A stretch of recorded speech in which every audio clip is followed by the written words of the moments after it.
Today's lecture deals with demand and supply, which often is called the backbone of economics. We're going to be looking at the demand curve and the supply curve. Let's start with the demand curve first. You could either look at the individual demand curve, which means John or Jane's demand curve for, let's say, coffee, or the market demand curve, and that would be all the consumers who are willing and able to buy coffee, and how many cups of coffee, how much coffee they will be buying at the different prices. Now you could express this using either a table or a graph.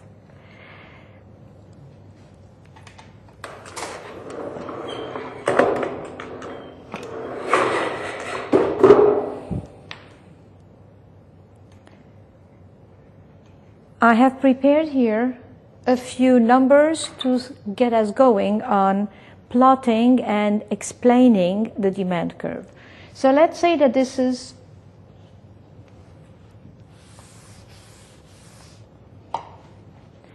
so I have prepared here a few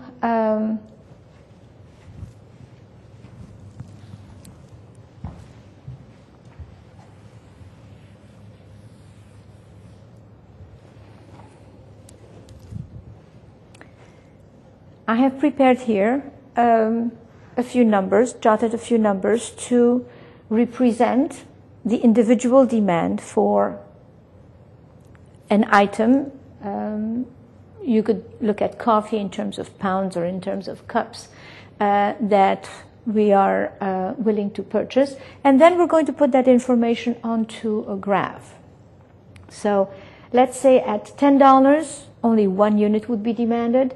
If the price falls to 8, then that would be 2 units, and at $6, 3 units, 4, and 2, 5.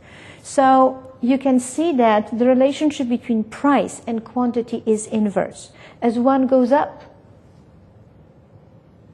the other quantity is going to be going down. So as price goes from 2 to 4, quantity falls from 5 to 4. Now, that's the table, and we could represent that information on a demand curve. On the two axes, on the vertical, we're going to be placing price, and on the horizontal, we're going to have quantity. And so if we look at this information, at $10, 1 unit is demanded, at $8, 2 units, at 6, 3 units, 4 units, and at 3, 5 units. So these points represent the different price-quantity relationships. If we were to put that together, we would come up with a demand curve. So the demand curve represents that particular table, but here you had to look at the direction of price and quantity in order to know that they are inversely related. When you look at the graph, at the curve, you see it's downward sloping, which implies straight away that the two elements, price and quantity, move in opposite directions. So the first thing we're going to distinguish is change in quantity demanded. What is the change in quantity demanded? Well, quantity demanded changes as you're moving along the demand curve, either up or down. Because what is a line? A line represents points, and the points show different quantities at different prices. So if we're moving from point 1, which represents $8 and 2 units, and point 2, which shows $6 and 3 units, we are looking at a change in quantity demanded. The demand, the line itself has not changed. It's only the quantity that has changed. You moved from 8 to 6, and quantity went from 2 to 3. So change in quantity demanded is because of a change in price. Delta represents change. Now the other element would be a change in demand. A change in demand would mean that we're looking at a whole new demand curve. It means that you feel differently about the product. At the same price, you are right now willing to buy either more or less. So if at $10 you were demanding 1 unit, now at $10 the quantity demanded 2 might be 2 units. At $8 instead of 2 it will be 3, at 6, 4, at 4, 5, and at 2, 6 units. So you can see that it's a new demand curve. It is a change in demand. The whole line has changed. Right now you plot these two, while before you only plotted those two. So if we were to plot that at 10, 2 units, at 8, 3 units, at 6, 4 units, at 4, 5 units, and at 2, 6 units. So here we have a new curve, D1, D2. Okay. We have an increase in demand.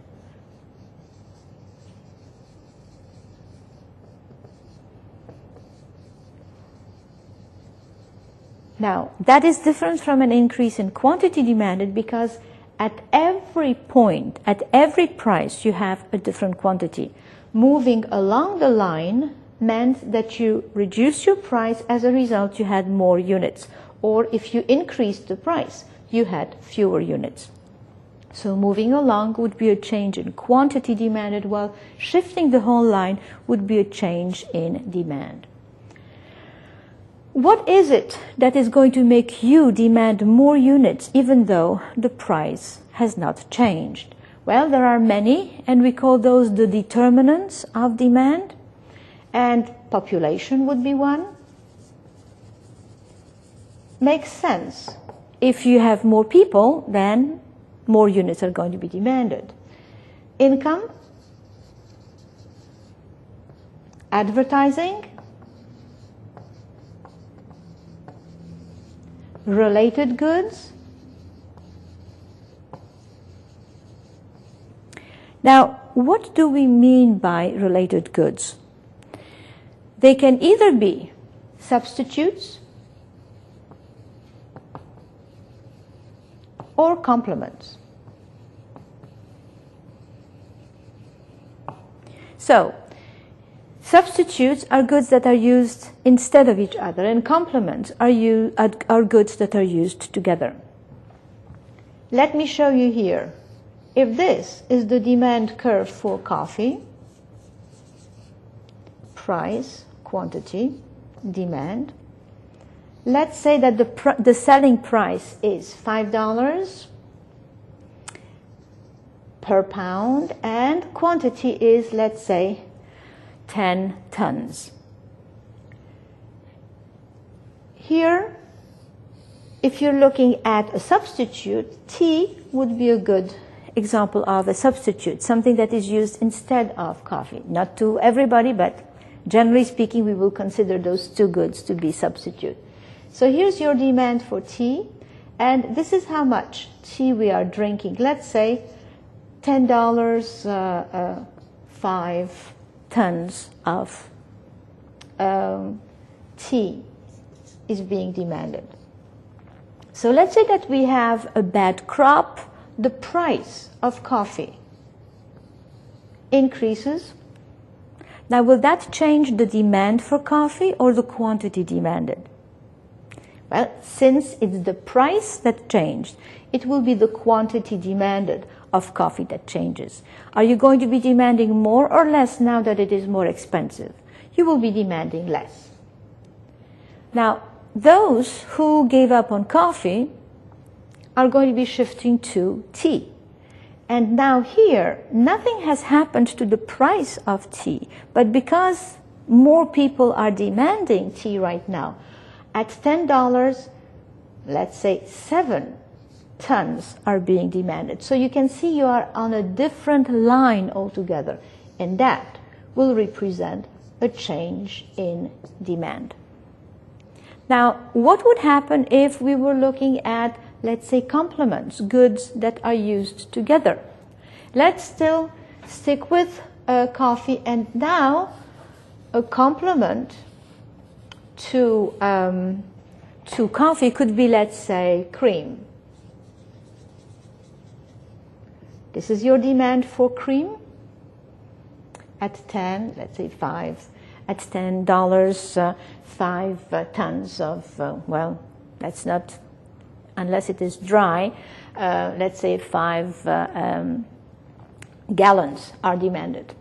So what happens again? Price of coffee goes up, quantity demanded of coffee goes down. So what is going to happen to the demand for cream? Now that we are no longer using that much coffee, we have all this extra cream, and therefore, as a result, you will see a shift in of the demand curve. So at $10, we will no longer demand 5 gallons, we will be demanding, let's say, 2 gallons. And so that is another way of explaining the change in demand and the change in quantity demanded. Quantity demanded moved you from a higher price, remember coffee went up in price, to a lower quantity. Now this had an impact on either cream, which is a complement, or tea, which was a substitute. Now beside that, you have new uses of goods, of a particular good, let's say baking powder, baking soda.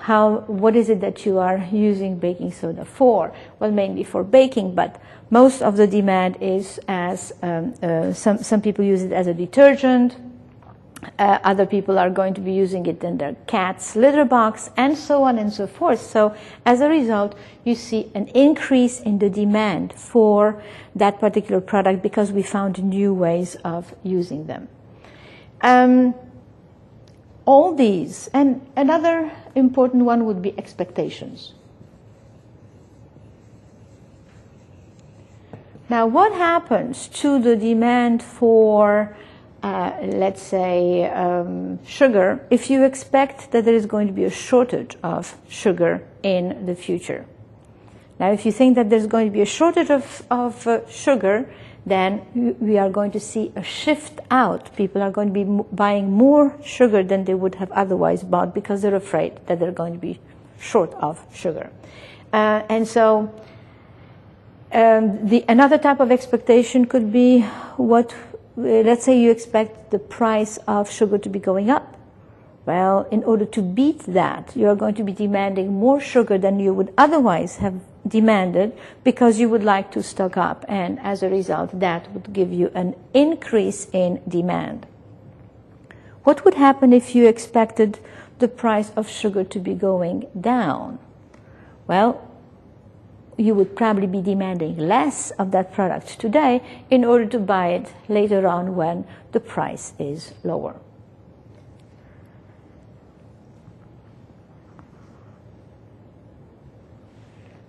Now, the same can be said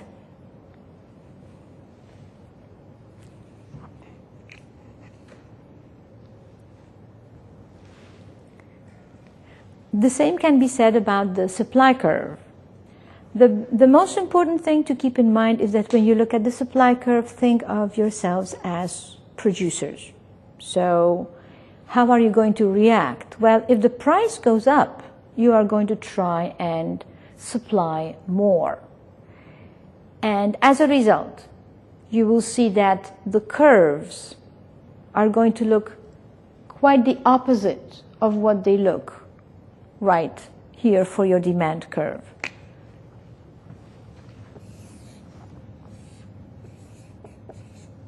So at a price of $10, you are going to be supplying, let's say, 5 units. At 8, you supply less, 3, 2, and 1. So this is, if you plot these two, you are going to come up with the supply curve. To simplify the situation, let me take out the second demand curve and add the supply curve to that line, to that graph right here.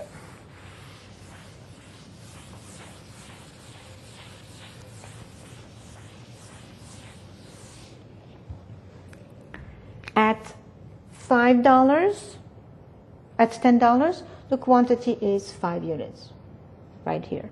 At $8, quantity supplied is 4.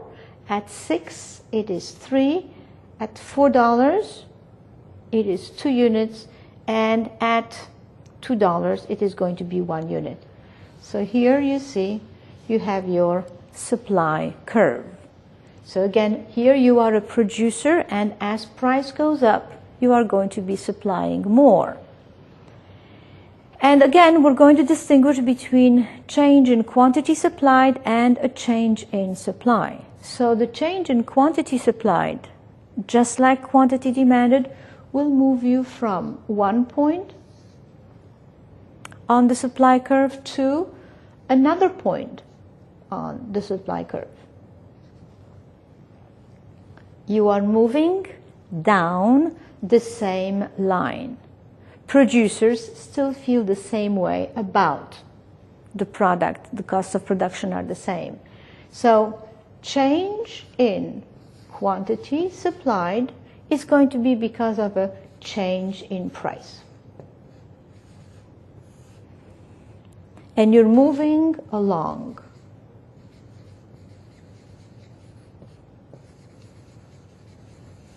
the supply curve. And change in price leads to a change in quantity supplied, and you're moving up or down that same line. So now, what is a change in supply? Again, producers are willing and able to produce more units, even though the price is the same. And as a result, if the price is $10,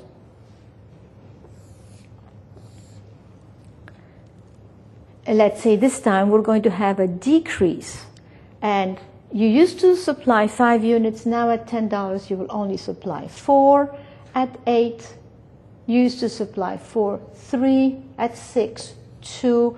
At 4, 1. And at $2, you're not willing to supply any. This way we will have shifted our whole line to the right or to the left. Well, let's try. We said that at $10 we used to supply 5, now we're only supplying 4.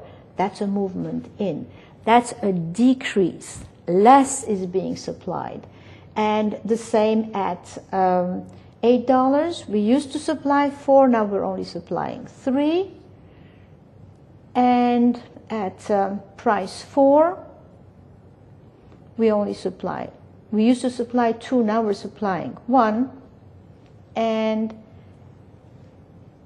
we will be supplying 0 units when the price is $2. So that's right here.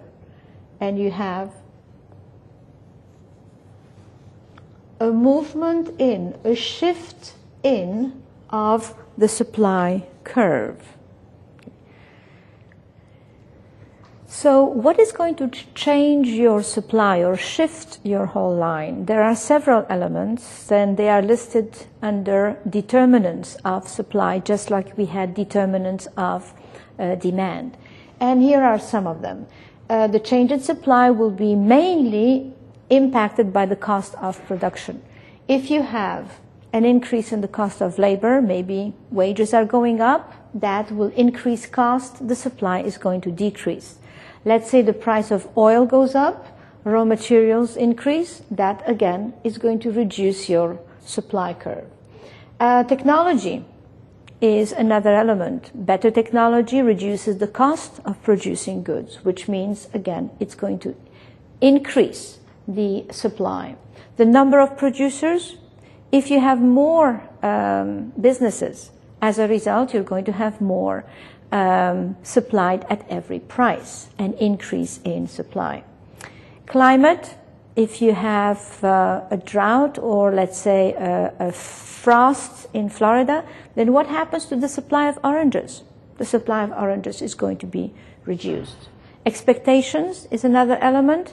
If GM expects the price of their cars to be going up for one reason or another in the next 6 months, are they going to be supplying more today or wait until 6 months from now so as to be able to take advantage of the higher prices? Obviously, they will supply less today in order to sell those cars later on, 6 months down the line. And then taxes and subsidies is one more element that will shift your supply curve. That would be a tax will be the same thing as an increase in the cost of production and will shift or reduce your supply curve. While a subsidy, that's a payment to the producer, is going to reduce the cost of production. So overall, as a summary, keep in mind that the main emphasis in this chapter was the difference between a change in demand and a change in quantity demanded. And we moved along a curve when we changed quantity, and that was because of a change in price, whether demand or supply. And we shifted the whole line when at the same price we either demanded more or less, or at the same price supplied more or less. So I hope that this is clear, and you've got quite a few assignments on that. Thank you.